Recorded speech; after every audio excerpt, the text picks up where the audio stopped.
E aí, pessoal, bem-vindos ao meu canal.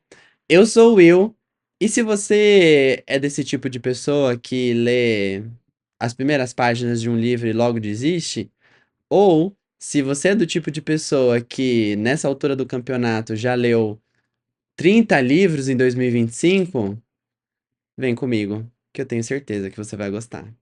Bom, hoje nós vamos ler um conto do escritor francês Guy de Maupassant. O Maupassant é um escritor realista, lá dos 1800, final dos 1800, e ele retratava nos seus contos, nos seus textos, a sociedade e os problemas que ela tinha, as pessoas e os problemas que elas tinham de uma forma irônica e sarcástica, né? Te lembra alguém? Um brasileiro muito famoso também? Só não é melhor que ele, né? Porque Machado de Assis é rei. Então vamos ler?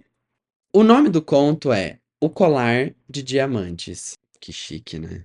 Ai, gente, sou doido por diamante. Era uma dessas lindas e encantadoras raparigas, mulher, mulher jovem, nascidas como por um erro do destino numa família de funcionários. Acidentalmente, ela não nasceu herdeira, nasceu na família CLT, né? Não tinha dote nem esperanças, nenhum meio de ser conhecida, compreendida, amada, desposada por um homem rico e distinto, e deixou que a casassem com um amanuense do Ministério da Instrução Pública. Amanuense é um tipo de pessoa que escreve à mão, como um copista, por exemplo, que faz cópia à mão. Ela foi singela e modesta, já que se não podia entregar ao luxo, mais infeliz como uma desclassificada. Imagina a gente aderir a esse insulto. Sua desclassificada. A delicadeza nata, o instinto da elegância, a finura do espírito são a sua única hierarquia e fazem das filhas do povo rivais das mais altas damas.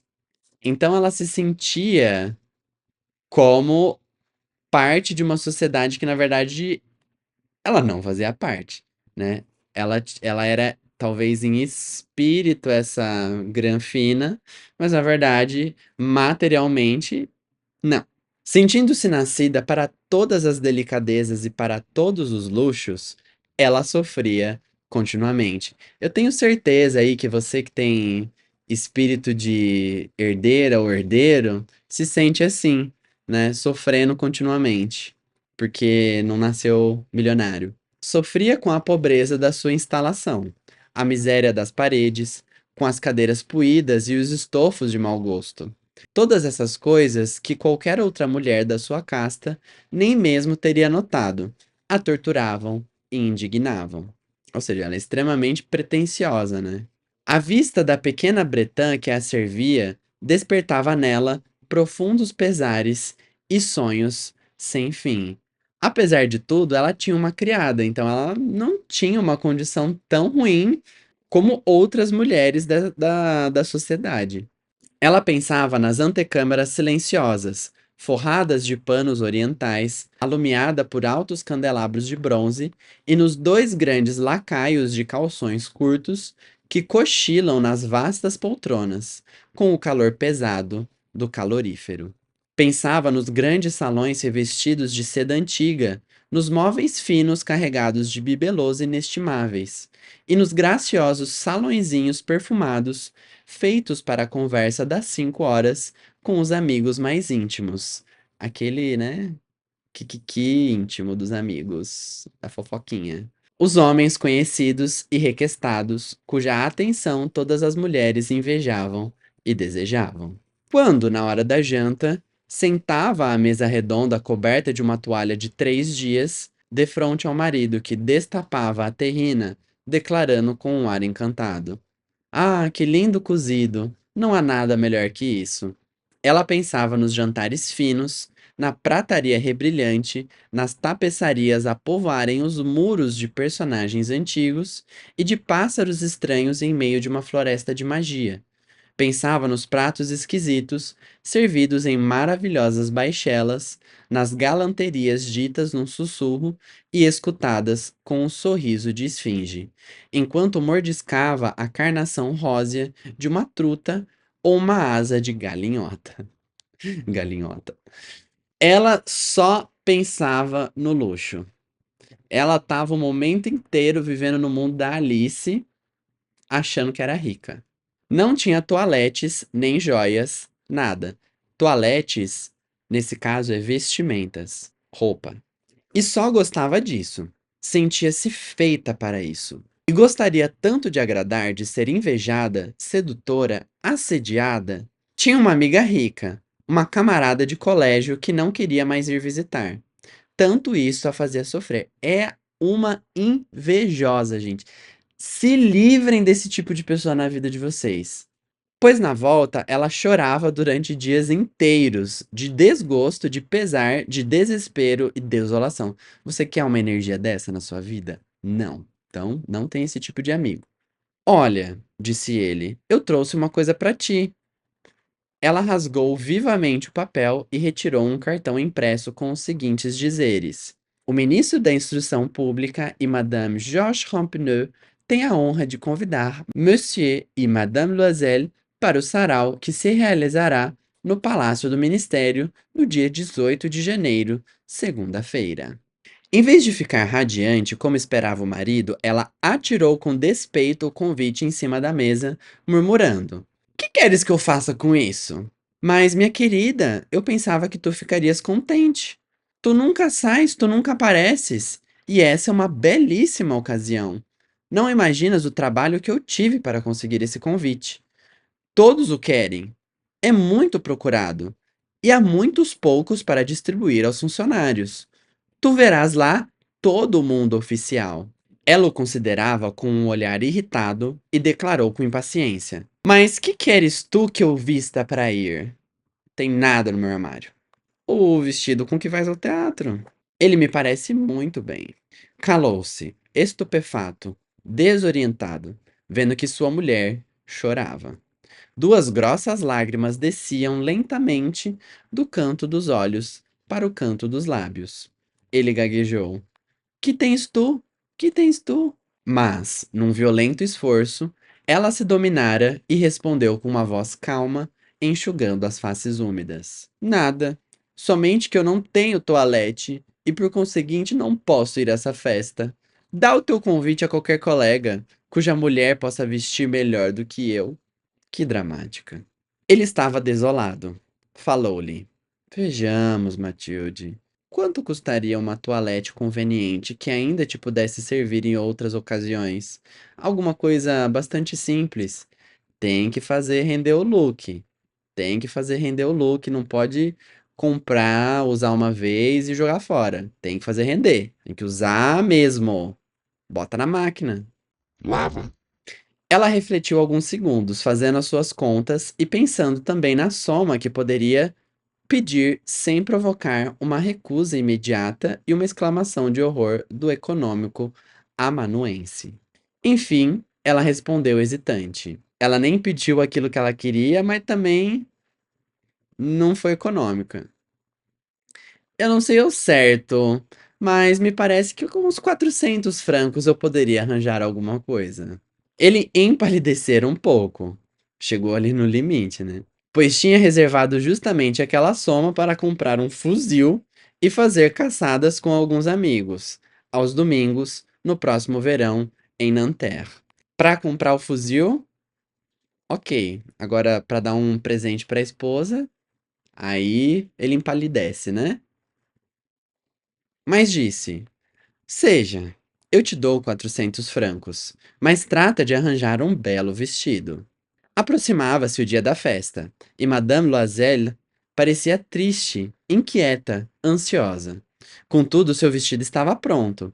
O seu marido lhe disse uma noite: que tens? Há 3 dias que andas com um jeito esquisito? E ela respondeu: aborrece-me não ter uma joia, uma pedra, nada para pôr. Assim continuarei com aspecto de miséria. Eu até preferiria não ir a essa festa. Ele insistiu. por as flores naturais. É muito chique nessa estação. Por 10 francos, terá 2 ou 3 rosas magníficas. Você já bota uma flor aí. Ela não estava convencida. Queria pedra, joia. Não, não há nada mais humilhante do que ter um ar de pobre em meio a mulheres ricas. Mas o marido exclamou: Que tola és! Pois vai procurar tua amiga, Madame Forestier, e pede-lhe uma joia emprestada. Tens bastante intimidade com ela para isso. Ela lançou um grito de alegria. É verdade, eu não tinha pensado em tal coisa. No dia seguinte, ela foi à casa da amiga e lhe expôs a sua situação. Madame Forestier foi ao seu armário de espelho, tomou um grande cofre, trouxe-o, abriu-o e disse a Madame Loisel. Escolhe, minha querida. Ela examinou uns braceletes, depois um colar de pérolas, depois uma cruz veneziana, ouro, pedrarias, de um admirável valor. Experimentava as joias diante do espelho, hesitava, não podia decidir a deixá-las, a devolvê-las. Perguntava sempre: Não tens mais outra coisa? Nada ainda saltou aos olhos dela. Mas sim, procura. Eu não sei o que pode te agradar. Vai, né? Procura aí. Quer que eu fique te servindo? Cara. De repente, ela descobriu num estojo de cetim negro um soberbo colar de diamantes. Ai, que delícia. E o seu coração pôs-se a bater num imoderado desejo. As suas mãos tremiam ao segurá-lo. Uma vez eu fui dar um presente pra minha mãe, e nem era uma joalheria assim tão cara não, gente. Mas era caro, né? Pra mim é caro. Era caro pra mim. Enfim. E aí a mão chega a tremer, né? Você acha que segurar, vai. Ela o atu... Ela o atuou por cima do peitilho e ficou em êxtase diante de si mesma. Depois perguntou hesitante, cheia de angústia: Pode emprestar-me este, somente este? Como não? Está a tuas ordens. Ela saltou ao pescoço de sua amiga, beijou-a com frenesi, depois fugiu com o seu tesouro. Chegou o dia da festa. Madame Loisel obteve um verdadeiro sucesso. Ela era mais linda que todas, elegante, graciosa, sorridente e louca de alegria. E louca de outras coisas também. Todos os homens a olhavam, perguntavam seu nome, procuravam ser-lhe apresentados. Todos os adidos do gabinete queriam dançar com ela. O ministro notou-a. Ela dançava com embriaguez, com êxtase, arrebatada pelo prazer. Já estava altinha, né? Sem pensar em nada mais, na apoteose da sua beleza. Na apoteose também da sua fantasia, né? Na glória do seu sucesso, em uma espécie de nuvem de felicidade, feitas todas aquelas homenagens, de todas aquelas admirações, de todos aqueles desejos despertados, daquela vitória completa e tão grata ao coração das mulheres. Ela partiu pelas 4 da manhã, aproveitou bem a festa. Seu marido, desde a meia-noite, dormia numa saleta deserta, com 3 outros senhores cujas mulheres se divertiam muito. Isso mesmo. Não quer se divertir, fica aí no cantinho, sentadinho, dormindo. Ele lançou-lhe sobre os ombros os abrigos que trouxera para a saída, ou na hora de ir embora. Modestos abrigos da vida ordinária. Abrigo, nesse caso, são casacos, ou pelo menos coisas que são colocadas para cobrir, cuja pobreza contrastava com a elegância do vestido de baile. Ela o percebeu e quis fugir, para não ser notada pelas outras mulheres, que se envolviam em luxuosos casacões. Casacões de pele, né? Bem à la Cruella de Villa. Loisel retinha. Espera, vai se esfriar-te assim. Vou chamar um fiacre, uma carruagem. Ela, porém, não escutava e descia rapidamente a escadaria. Quando chegaram à rua, não encontraram o carro. Nem lá no século passado eles conseguiam chamar Uber, né? E puseram-se em busca de um, chamando os cocheiros que viam passar de largo. Desciam ambos na direção do Sena, desesperados, tiritantes. Enfim, acharam no cais um desses velhos cupês noctâmbulos, que só aparecem em Paris ao cair da noite, como se ficassem envergonhados da sua miséria durante o dia. Os cupês são uma espécie de carruagem, só que só de 2 lugares. As carruagens mais chique têm 4 lugares. Os cupês tinham 2 lugares. Ele os levou até a sua porta, na Rua dos Mártires, e os dois subiram tristemente para os seus aposentos. Acabou a farra, né? Acabou a fantasia. Estava acabado para ela. E estava acabado para ela. E ele pensava que seria preciso estar no ministério às 10 horas. Ela triste porque não podia mais viver aquela fantasia, né, da princesa, da Cinderela. E o marido só pensava, cara, tem que trabalhar daqui a pouco. Ela tirou o abrigo que pusera aos ombros diante do espelho, a fim de ver-se mais uma vez em toda a sua glória. 4 da manhã, chegando em casa depois de uma festa, imagina a glória que ela tava, né? Mas de súbito, soltou um grito. O colar não estava mais no seu pescoço. Cadê o colar? Se ferrou. O marido, já meio despido, perguntou: O que tens? Ela voltou-se louca de medo. Perdeu o diamante da amiga, né?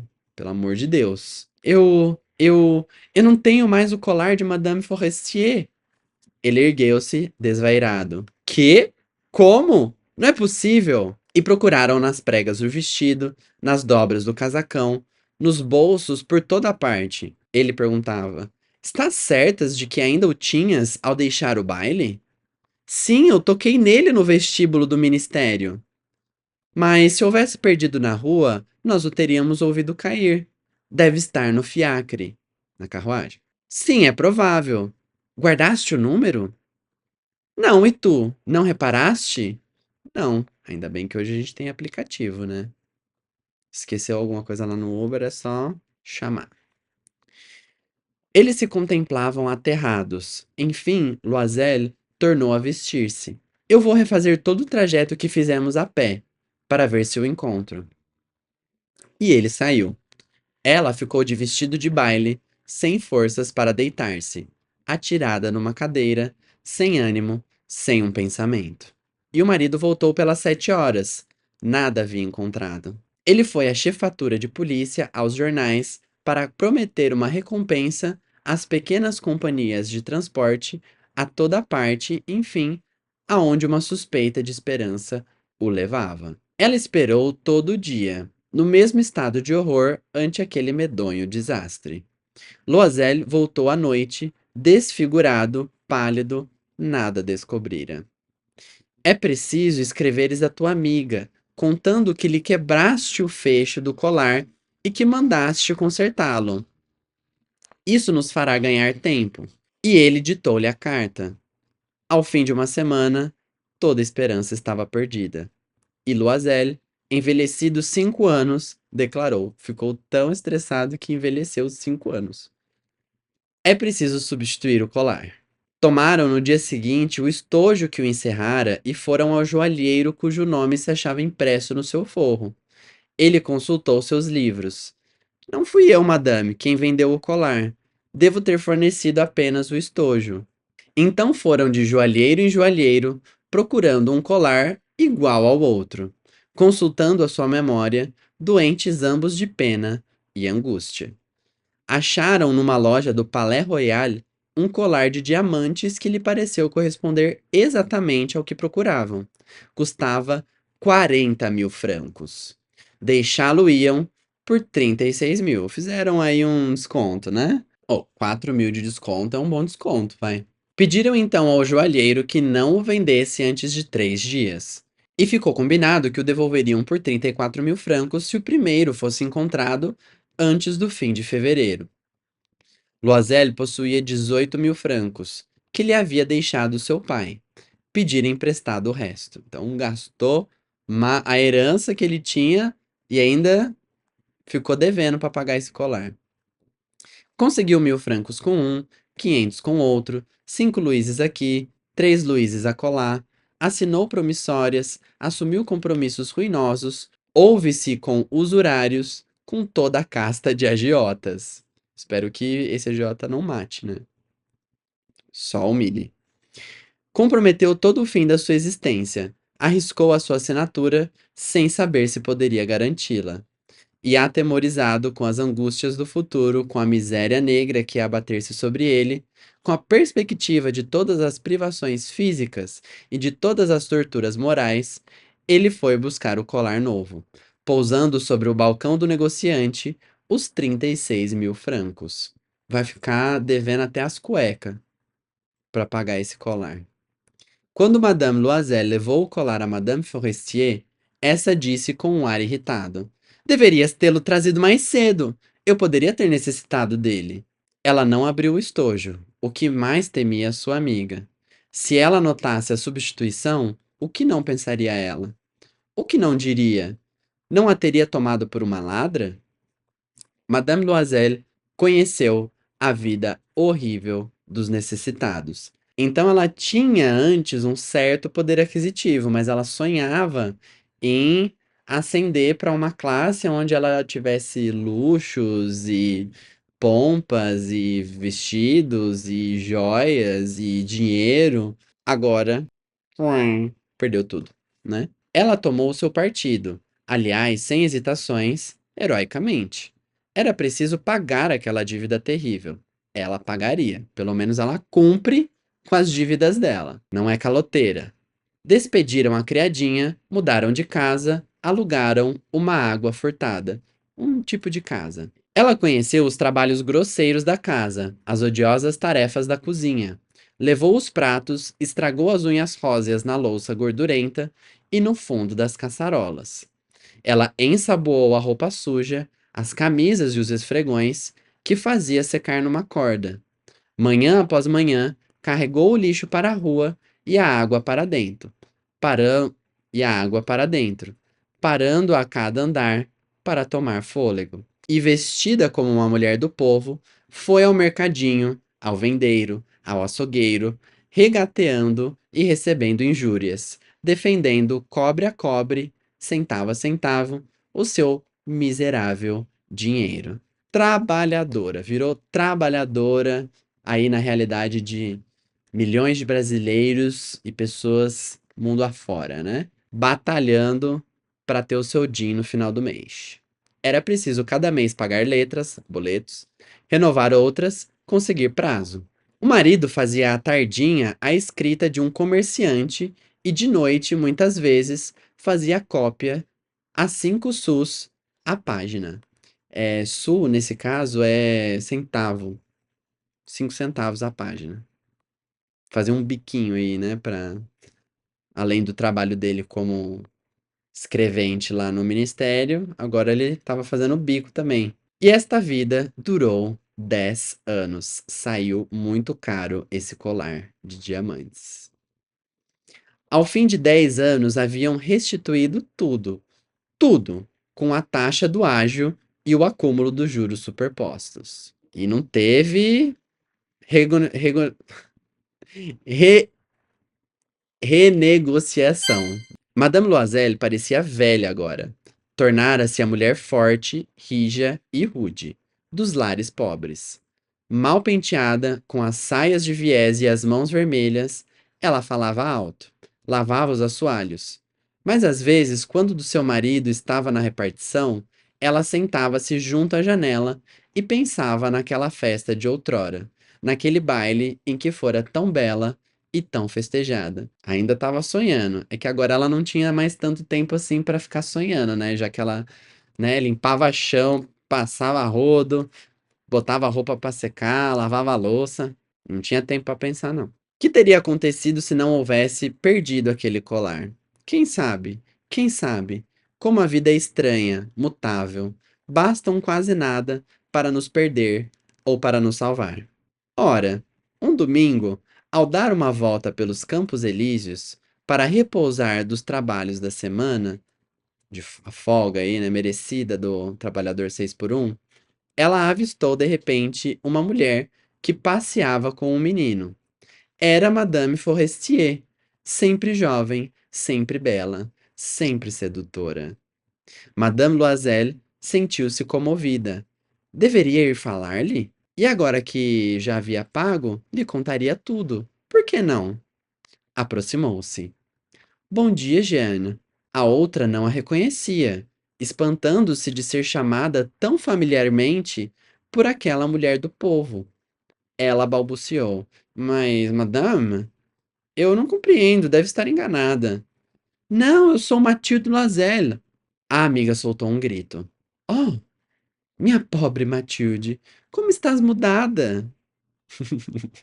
Que desaforo falar isso pra uma pessoa, né? Pelo menos ela não falou outra coisa, porque tem gente, principalmente às vezes familiar, né, que Nossa, mas como você engordou, né? Ou tá gordinho? difícil. Sim, a agora a Matilde falando pra ela.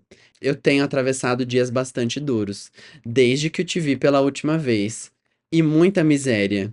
E tudo isso por sua causa. Por minha causa? Como assim? Não te lembras daquele colar de diamantes que me emprestaste para a festa do ministério? Sim, e daí?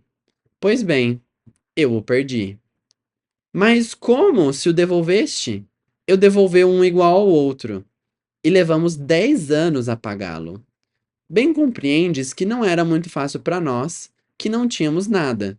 Enfim, acabou-se, e eu sinto-me contente afinal. Madame Forestier estacou de súbito, ficou pasma. Dizes que compraste um colar de diamantes para substituir o meu? Sim. Não notaste nada, hein? Eles eram idênticos. E ela sorria com uma alegria orgulhosa e ingênua. Madame Forestier, muito comovida, lhe tomou as duas mãos. Pegou na mãozinha dela assim, chegou perto e disse: Oh, minha pobre Matilde, mas o colar era falso. Valia quanto? Uns 500 francos. Gente, amo esse conto. Eu acho que ele lembra pra gente o quanto que nós devemos ser humildes de aceitar a realidade que é possível pra gente. Obviamente que a gente sempre quer melhorar, que a gente sempre quer ter, às vezes, uma condição material melhor, mas a gente tem que se conformar com aquilo que é possível naquele momento, certo? E quando a gente fantasia, quando a gente é pretensioso ao ponto de achar que, na verdade, aquela é a vida, aquela não é a vida que você merece, que você merecia ser rica, ser herdeira, ser famosa, ser amada, desejada, ou desejado e amado, a gente acaba não dando valor para as coisas que realmente importam na nossa vida, não é mesmo? Então, não seja egocêntrico quanto a Matilde, tá? Conforme-se com a sua realidade, viva, viva intensamente a vida e não se apegue com as coisas materiais, porque afinal de contas, quando a gente morrer, como sempre diziam nossas avós, nossas mães, nossa família, a gente não vai levar nada daqui, né? Então, e convenhamos que quem vive no mundo da fantasia, né, acaba sempre se estrepando. No caso da Matilde, ela se estrepou por 10 anos e a custo de nada, né? A custo de um colar de diamantes falso. Esse acho que é o preço que a gente paga por não aproveitar as coisas que nós temos. E aí, comenta se você acha que a Matilde realmente merecia ter passado por esse tipo de sua situação. Se você conhece alguém que é igual a Matilde, que vive fantasiando, ou aquela pessoa mesmo que sempre quer se passar por algo que não é, certo?